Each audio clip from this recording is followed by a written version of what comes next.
Welcome back to another season of Fantasy Baseball Advice with Skippers. And today, like every other year, I think this is our fourth year doing it, we will start with must-draft players. I'm going to give 5 players that I love at different points in your drafts. I have 2 early ones and 3 other players that I like past round 10 of fantasy baseball drafts. I'm going to have a video going out every single day up until the start of the season to get you ready for your fantasy baseball leagues. And one more point, we are going to be doing a Skippers baseball show, more generic one where we just talk some baseball, doing some division previews and things like that every day, 11:15 on the OwnersBox Sports Twitch. Do not forget to subscribe, and let's get into some fantasy baseball talk. First must-draft player this season is Luis Robert Jr. of the White Sox. He has an ADP of 34. Last year, he hit 264, 38 home runs, 80 driven in, 20 stolen bases, and a weighted runs created plus of 128. After what he showed last season, I think it's fair to say that Luis Robert is a fantastic fantasy asset, no matter what or how many bums they decide to put in that White Sox lineup. As everything was falling apart for the White Sox last season, Robert was still able to put up a 5-win season,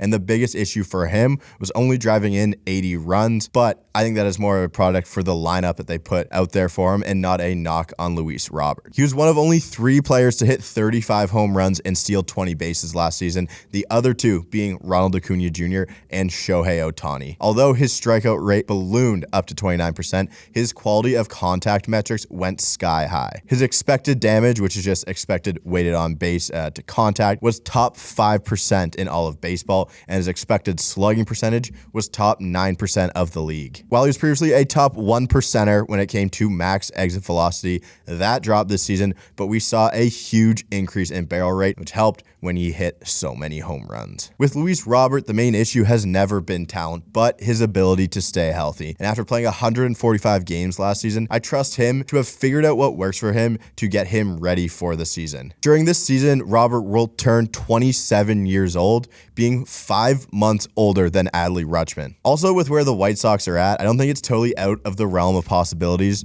to move him to a contender partway through the season, because I think it would be huge assets. Obviously, he has 2 more years of club control after this. Not someone you'd want to move as part of a rebuild, but maybe someone you could get a lot back for.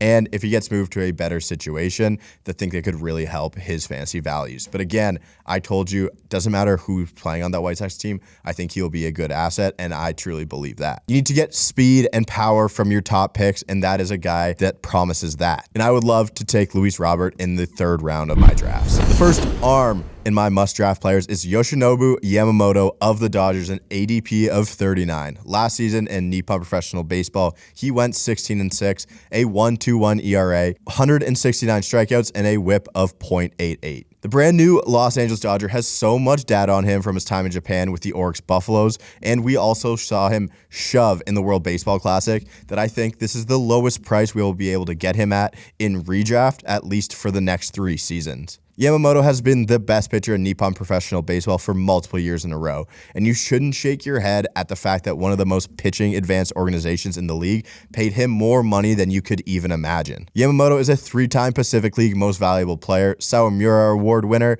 and 3-time Triple Crown winner. And I think after Kodai Senga's success last season, we shouldn't be worried about Yamamoto at all. In the year before he came to the Mets, Senga was a 1.94 ERA, 156 strikeout, and 144 innings guy in Japan. And if you look at Yamamoto, like I said, he finished last season with a 1.21 ERA, 169 strikeouts, and 164 innings pitched. And I think it is very clear that Nippon Professional Baseball has a much lower strikeout rate than the majors, as Senga went for 202 strikeouts in 166 innings pitched. I think Yamamoto's strikeout upside is massive, and so is his upside with wins being on the Los Angeles Dodgers. Yamamoto has a plus fastball that has great shape thanks to his super low release height of just over 5 feet. I think it's released lower than about 80% of pitchers in Major League Baseball. He has great arm speed, and his heater sits mid-9s and can touch upper 9s, and he pairs that with a splitter like most Japanese pitchers do. That is a great whiff pitch. as well as an over-the-top curveball with good spin rate that gets a lot of get me over strikes, steal strikes early in count. He has a cutter as well, and I was watching a Foolish Baseball video on the weekend, and Bailey said that Kodai Senga used a similar pitch whenever he got down in count to create weak contact in hitter-friendly situations. So it's like, hey, it's a 2-0 pitch. Senga was throwing a cutter, and he was getting great return on players just getting themselves out on that cutter. I have close to zero questions when it comes to Yoshinobu Yamamoto, and I think this is a great point to take him. And again, being a Los Angeles Dodger, if there is any pitch shape concerns, I trust the Los Angeles Dodgers pitching lab to fix them immediately. I love this pick going around an ADP of 40. Now we move into some of the gems of your draft. And this starts with Jordan Walker of the St. Louis Cardinals, an ADP of 123. Last season at the big league level, Walker went 276 with 16 home runs, drove in 51, stole 7 bags, and had a weighted runs created plus of 116. And I think it's time for the post-hype breakout of 2024. It is a classic thing in the fantasy industry. Someone that you hyped up last season, Jordan Walker, was talked about like crazy, and then he comes into Major League Baseball and he kind of disappoints fantasy-wise in his first season. So you stop talking about Jordan Walker going into the next year, and not a lot has changed. He's still the great player you thought of last year, except less people are talking about him. And I think perfect situation for Jordan Walker. He was one of the favorites when it came to NL Rookie of the Year last season, and then found himself playing 30 games in AAA, not on a conditioning stint. On the surface, people may be super disappointed with how his 2023 played out, but if you look just at his weighted runs created plus of 116, I think it shows a little bit of a different story. Walker has a super high ceiling that gets him 25 home runs and maybe 20 stolen bases. I don't think he'd hit that, but maybe we'd go to 15 for the stolen bases. But when you're taking a player in what is the 10th round, I think this is the perfect type of upside, power, and speed that I talk about with Luis Robert, but someone you're getting in the 10th round as well. Obviously, he is not a proven asset, but when you look at his body of work and how he is as a player, that is what you're trying to target. And as well, he is hit for a solid average. Last season, Walker hit 292 against fastballs and 286 against breaking pitches, but against the breaking pitches, the whiff rate was still around 40%. The way pitching has changed the last couple of years, we got a lot of guys going fastball, slider, sweeper, and some sort of splitter. And those were the 3 best pitches that Walker had a run value against last season. Jordan Walker had a similar batted ball profile to that of Corbin Carroll, who's someone who hit 25 home runs in 155 games. Obviously, those are 2 totally different bodies. Looking more at his numbers, he had a max exit velocity of 114.3 miles an hour, which was top 8% of the league, so the bat speed is there. He did drop his pull rate by about 7% and hit a lot less home runs because of that. And if you like looking at projections, Zips has Jordan Walker hitting 270 with 27 home runs and 10 stolen bases this season as a 10th round pick. I think we'll take that any day of the week. Again, I think the people are so turned off of him from last season, even though he was going later in drafts. I think you get a big discount on him going into the 10th round. Showed up bigger and stronger going into camp, like most people hitters do. You're not going to gain weight or gain muscle over the season, but I do expect a big 2024 from Jordan Walker. My 4th guy was a guy who was on this video last year, but season ended way too early because of injury, and that is Vinnie Pestano of the Royals. He has an ADP of 146 last year in the shortened season. 247 average, 9 home runs, 26 driven in, did not steal a base, and had a weighted runs created plus of 103.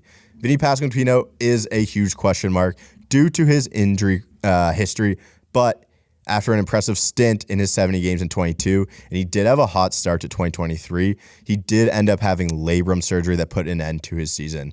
Can't really pinpoint where he got hurt, but he had 135 weighted runs created plus in his first month before a 101 in the month leading up to his season-ending surgery. One of the things that makes Vinnie Pestano so good is his pitch selection, as well as his ability to do damage on pitches in the zone, which is a very similar trait to that of another first baseman who's pretty darn successful in Freddie Freeman. Pestano has a zone contact percentage of 92%, which rivals that of great contact hitters, while still having a great hard hit percentage, a walk rate over 10%, which is very, very good, and a strikeout rate at a lowly 11%. Pestano is a special blend of plate discipline and hit tool that will carry him throughout his career. And again, he gets to hit behind Bobby Witt. As long as the reports about his shoulder from camp are positive and we don't have any setbacks, Again, something to monitor if you get to draft later, closer to the season.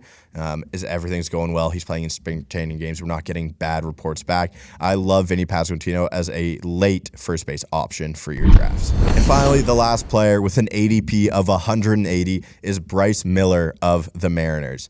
Last season in the big leagues, 8-7, a 4.32 ERA, 119 strikeouts, and a whip of 114. And I think Bryce Miller is an awesome breakout candidate for fantasy baseball. He already has a fantastic fastball and is just missing what is a third pitch or kind of a second pitch, some people would say, to help boost his strikeout numbers. Bryce Miller has a 93rd percentile swinging strike rate on his fastball, and he also fills the zone like his rotation mate, George Kirby, with a walk rate of 4.8%, which is top 5% of the league. When you hear of players that tweak their arsenal in the offseason, you usually get excited, and it depends on what pitches they are. But we see that Bryce Miller is tweaking his sweeper and adding a splitter. So the people in Seattle should be celebrating in the streets when you hear this. His sweeper last season returned an expected slug of 673, which has to be one of the worst in baseball. And I cannot believe that he still threw the pitch over 200 times. If you just work off his four-seamer and slider, there's a decent arm there and maybe a good major league pitcher. We saw the decent enough numbers last season. But I think after the success he saw of Logan Gilbert adding a splitter, he is very excited to try that as well. And based on some of the Rapsodo data that he shared during the offseason, this is a tweet from Chris Clegg on his splitter. This is how it stacks up against other qualified splitters in the majors. The vertical movement would be first in Major League Baseball, horizontal movement would be second, and the spin would be fifth lowest, and obviously less spin is good for splitters. From everything that Bryce Miller has shared in this offseason, he is adding a huge impact pitch that will change for the better his swing and miss. For the low price of a high upside starter in the 15th round, I'm going to be taking the bait of a big-time breakout for Bryce Miller. Thank you guys once again for tuning in to Must Draft. Let me know what you think of these players, and I will see you guys for another video tomorrow.